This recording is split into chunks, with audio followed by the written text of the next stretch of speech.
2021 அதிமுகவிடமிருந்து திமுக தட்டிப்பறிச்ச பெரம்பலூர் தொகுதி நிலவரம் என்ன? அங்கிருக்கும் மக்களோட எதிர்பார்ப்புகள் என்னன்னு விரிவா பார்க்கலாம்.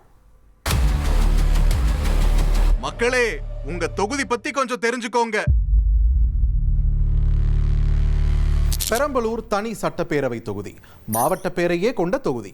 பெரம்பலூர், அரும்பாவூர், குறும்பலூர், செட்டிக்குளம், பாடலூர் உள்ளிட்ட பகுதிகளை அடக்கியது. சின்ன வெங்காயம் விளைச்சலுக்கு பேர் போன பெரம்பலூர்ல விவசாயமே மக்களோட பிரதான வாழ்வாதாரமா இருக்கு. பிப்ரவரி 23 தேர்தல் ஆணையம் வெளியிட்ட இறுதி வாக்காளர் பட்டியலில் 1,39,914 ஆண் வாக்காளர்கள், 1,48,507 பெண் வாக்காளர்கள், 28 மூன்றாம் பாலின வாக்காளர்கள்னு மொத்தமா 2,88,449 வாக்காளர்கள் இருப்பதா தெரிவிக்கப்பட்டிருந்துச்சு. தொகுதியில் இதுவரைக்கும் நடந்த தேர்தல்களில் அதிகபட்சமா திமுக 7 முறை ஜெயிச்சிருக்காங்க. அதிமுக 5 முறையும், காங்கிரஸ் 2 முறையும், சிபிஐ 1 முறையும் வெற்றியை வசமாக்கியிருக்காங்க. தொகுதியில் கடந்த 2021 சட்டப்பேரவை தேர்தலில் அதிமுக சிட்டிங் எம்எல்ஏவாக இருந்த தமிழ்ச்செல்வனை களமிறக்கியிருந்தாங்க. அவருக்கு எதிராக திமுக களமிறக்கிய பிரபாகரன் 1,22,900 வாக்குகளை பெற்று வெற்றியை தன்வசமாக்கினார். 91,056 வாக்குகளை வாங்கியிருந்த தமிழ்ச்செல்வன் 31,034 வாக்குகள் வித்தியாசத்தில் தோற்றார். 2011-2016 தேர்தல்களில் தொடர்ச்சியா அதிமுக ஜெயிச்ச தொகுதியை திமுக தட்டிட்டு போனாங்க. இப்போ தேர்தல் நெருங்க பெரம்பலூர் தொகுதி மக்களோட எதிர்பார்ப்புகள் என்னவா இருக்குன்னு கேட்டு தெரிஞ்சுக்கலாம்.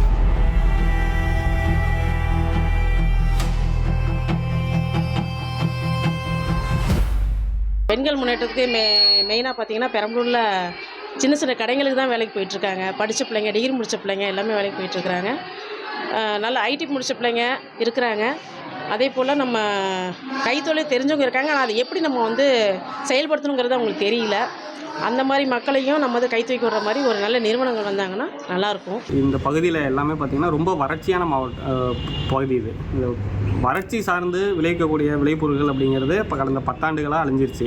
உதாரணமாக சொல்லலாம், நான் 10 ஆண்டுகளுக்கு முன்னாடி ஒரு பன்னாட்டு நிறுவனத்தில் இங்கே விவசாயம் பண்ணலான்னு வரும்போது, இங்கே ஏற்கனவே விவசாயம் பண்ணிட்டு இருக்கவங்களாம் விசாரிக்கும் போது சிறுதானியம் தான் நம்மளுக்கான மாவட்டத்துக்கான பயிர் அப்படின்னு சொல்லி நானும் தேடி பிடிச்சி விதைகள்லாம் கலெக்ட் பண்ணி சிறுதானியம் விவசாயம் பண்ணேன். ஆனால் விவசாயம் பண்ணி முடித்து அறுவடை பண்ணதுக்கப்புறம் தான் தெரியுது இங்கே ப்ராசஸிங்கான எந்த ஒரு திட்டமுமே இல்லை. யார்கிட்டையுமே அது சம்மந்தமாக விழிப்புணர்வும் இல்லை, மிஷினரியும் இல்லை. அப்புறம் ரெவென்யூ சோர்சஸ், வருமானத்துக்குரிய வழிவகைகள் மிக மிக குறைவு. இங்கே ஒரு ஊர் அல்லது ஒரு மாவட்டம் நல்ல வளர்ச்சி அடையணும்னா அக்ரிகல்ச்சர் ரெவென்யூ வேணும், கமர்ஷியல் ரெவென்யூ வேணும், இண்டஸ்ட்ரியல் ரெவென்யூ வேணும். நம்ம மாவட்டத்தில் என்னென்ன மாதிரியெல்லாம் ரெவென்யூ இருக்குது பாருங்கள், ரொம்ப குறைவு. அதுவும் அக்ரிகல்ச்சர் விவசாயத்தில் வரக்கூடிய வரவு என்று சொன்னால் இது வானம் பார்த்த பூமி தான். மேட்டாங்காடு தான் அதிகம். நஞ்சை பாசனம் குறைவு, புஞ்சை பாசனம் அதிகம். அதுவும் மழை இல்லைன்னா போச்சு, வெயில் அதிகமாகிடுச்சா காஞ்சி போச்சு. இப்போ பழைய பெருந்துளையத்துலேருந்து அது 4 ரோடு வரைக்கும் இருக்கக்கூடிய சாலை ஒரு வழி சாலையாக தான் இருக்குது. ஆனால் இங்கே பார்த்தீங்க அப்படின்னா மாநகராட்சி அப்படின்னு சொல்லி இப்போ லாஸ்ட்டு சட்டமன்ற கூட்டத்தொடரில் அறிவித்தாங்க.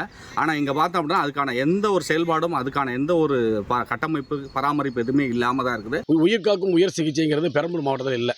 பெரம்பலூர் மாவட்டத்தில் மாவட்ட தலைநகரில் இருக்கக்கூடிய அரசு மாவட்ட தலைமை மருத்துவமனையில் இவ்வளோ பெரிய விரிவான கட்டடங்கள் இருந்த போதிலும் கூட பெரம்பலூர்லேருந்து திருச்சி மருத்துவமனைக்கு தான் எழுதி கொடுக்குறாங்க. கால்நடை மருத்துவமனை, ஏன்னா இங்கே கால்நடைகள் பார்த்திங்கன்னா சின்ன சின்ன இதுக்கு தான் கால்நடை மருத்துவமனை கிடையாது, எல்லாமே மருந்தகங்கள் தான்.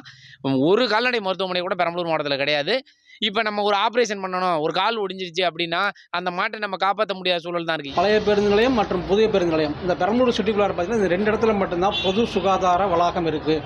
வேறு எங்கேயுமே இல்லை. மக்கள் நிறைய கூடுற 4 ரோடு, மற்றபடி அந்த சங்குக்கிட்ட, கடைவீதி கிட்ட இங்கெல்லாம் நிறைய பேர் போகிறாங்க. ஸோ அந்த இடத்துல ஒரு பாத்ரூம் வசதி கிடையாது. ஸோ அது ரெடி பண்ணி கொடுக்கலாம்.